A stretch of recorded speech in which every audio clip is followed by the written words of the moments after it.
आजिर एही भिडियोटी मु आपनकु शिखेइबी आपण किपरि सुंदरी रु सुंदरी झील को पटई पारिबे ताकू निज प्रेम रे दीवानी करि पारिबे।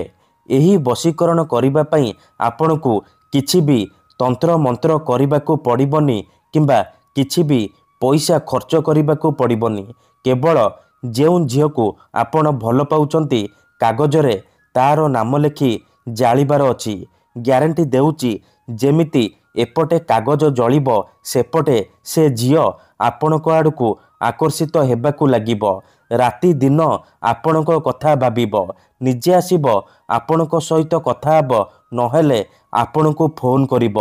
आज्ञा हाँ, कौन आपण केउ झील को मने मने भल पाउचंती किंतु जेते चेष्टा कले मध्य ताकू पटई पारुनांती, ताकू निजर मन कथा कहिबाकू डरुचंती, आउ आपण चाहुचंती कि से झील निजे आसी आपणकू भल पाउची बोली कहू, तेबे आजिर एही भिडियोटी आपणकर इच्छा को पूरण करिब। कारण आजिर एही भिडियोटी रे मु आपणकू शिखेइबी झील पटईबा पई वशीकरण विद्या, नारी मोहिनी वशीकरण विद्या, जार प्रयोग रे आपण सुंदरी रु सुंदरी झील को अति सहजरे पटई पारिबे। पड़िशा घर सुंदरी भाउजठारू निजर मन मुताबक काम हासिल करि पारिबे। एही वशीकरण आपनकू सहज लागिब किंतु ये प्रचंड महाशक्तिशाली नारी मोहिनी वशीकरण। एहार प्रयोग केबे भी खाली जाएनी। जी भी एहाकू करिछि 100 रु 100% सफल होइछि। तेणु जदि आपण भी जेते चेष्टा करी मध्य झील पटई पारुनांती, तेबे मात्र थरे मो कथा मानी आजिर एही वशीकरण करिकी देखंतु। एही वशीकरण करिबा सबुठारु सहज। एथिपाई आपणकू कोनोसी प्रकार कष्ट काम करिबाकू पड़िबनी किंबा किछि भी पैसा खर्च करिबाकू पड़िबनी। केवल खंडे साधा कागज आनिबे आउ कला रंगर कलम आनिबे। तापरे मु आपणकू किछि प्रयोग विधि शिखेइबी। आपण सेही प्रयोग विधि को ठीक भाबरे करिदेबे। तापरे कागज को जाली देबे।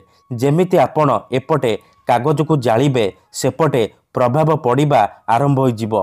सेही समय ठारू से झील आपणक प्रेम रे दीवानी हो जिवो। निजे आसी आपणक सहित कथा हब, आपणकू भल पाउची बोली कहिबो। नमस्कार फ्रेंड्स, ओडिया फंडा चैनल को आपण मानकू स्वागत। जदि आपण झील पटईबाकू चाहुचंती, विवाहिता नारी को पटईबाकू चाहुचंती, तेबे एही भिडियोटी को मूलरू शेष पर्यंत पूरा ध्यान सहित देखंतु। तेबे एही वशीकरण आपण किपरि करिबे, केमिति करिबे, केमिति आपण कागज रे झीलर नाम लिखि जालिबे, मु आपणकू शिखेइबी। संपूर्ण प्रयोग विधि ठीक भाबरे शिखेइबी।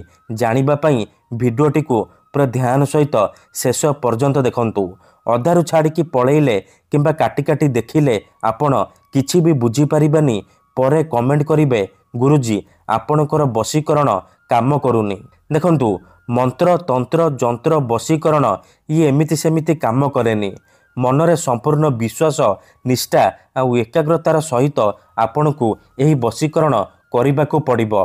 तेबे जाई मु आपणकू ग्यारंटी देउची आपण जेउ झील को चाहिबे अति सहजरे पटई पारिबे। ठीक अछि। तेबे एही वशीकरण विधि जानिबा पूर्वरु जदि आपण आम चैनल को प्रथम थर आसीचंती, तेबे दया करी चैनल को सब्सक्राइब करी पाखरे थिबा बेल आइकन को मध्य दबाई दियंतु, जहा द्वारा आमे जेउ भी वीडियो अपलोड करिबु सर्वप्रथमे आपण देखि पारिबे आउ तार लाभ पाई पारिबे। मन रखंतु, एही वशीकरण विधि को आपण केवल शुक्रवार दिन करिबे। केउ भी समय रे करि पारिबे, किंतु विधिटी करिबा पूर्वरु भल भाबरे हाथ गोड़ धोईकी आपण एही वशीकरण आरंभ करिबे। प्रथमे आपण कोन करिबे, खंडे साधा कागज आनिबे, कला रंगर कलम आनिबे, आउ अल्प टिके लाल सिंदूर आनिबे। कागज रे प्रथमे आपण सेही झील बा नारीर नाम लिखिबे जहाकू आपण निज बसरे करिबाकू चाहुचंती। ता तळे गोटिए स्वस्तिक चिन्ह करिबे आउ ता तळे निजर नाम लिखिबे। देखंतु, मनेकर आपण जेउ झील को बसरे करिबाकू चाहुचंती तार नाम हेउची लिपि। तेबे आपण प्रथमे लिखिबे लिपि, ता तळे गोटिए स्वस्तिक चिन्ह करिबे, ता तळे निजर नाम लिखिबे। मनेकर आपणकर नाम हेउची पप्पू, ତେବେ ଆପଣ ଏହିପରି ନାମ ଲେଖି ସାରିବା ପରେ କ'ଣ କରିବେ, ସେ କାଗଜକୁ ନିଜ ସାମ୍ନାରେ ରଖିବେ ଆଉ ଆଖି ବନ୍ଦ କରିକି ସେଇ ଝିଅ ବା ନାରୀକୁ ମନେ ମନେ ଭାବିବେ, ତାର ମୁହଁକୁ ନିଜ ମନରେ ଭାବିବେ। ତାପରେ ଏହି ମନ୍ତ୍ରକୁ 21 ଥର ପଢ଼ିବେ। ଲିପି ମନମୋହେ ତନମୋହେ ବଶୀ କରାଏ। ଏହି ମନ୍ତ୍ରକୁ ଆପଣ 21 ଥର ପଢ଼ିବେ। 21 ଥର ମନ୍ତ୍ର ପଢ଼ି ସାରିବା ପରେ ଆପଣ ସାଙ୍ଗେ ସାଙ୍ଗେ ସେ କାଗଜକୁ ଜାଳିଦେବେ। ଯେମିତି ଏପଟେ କାଗଜ ଜଳିବ ସେପଟେ ସେ ଝିଅ ବିଚଳିତ ହୋଇ ଉଠିବ। ଖାଲି ଆପଣଙ୍କ କଥା ଭାବିବ।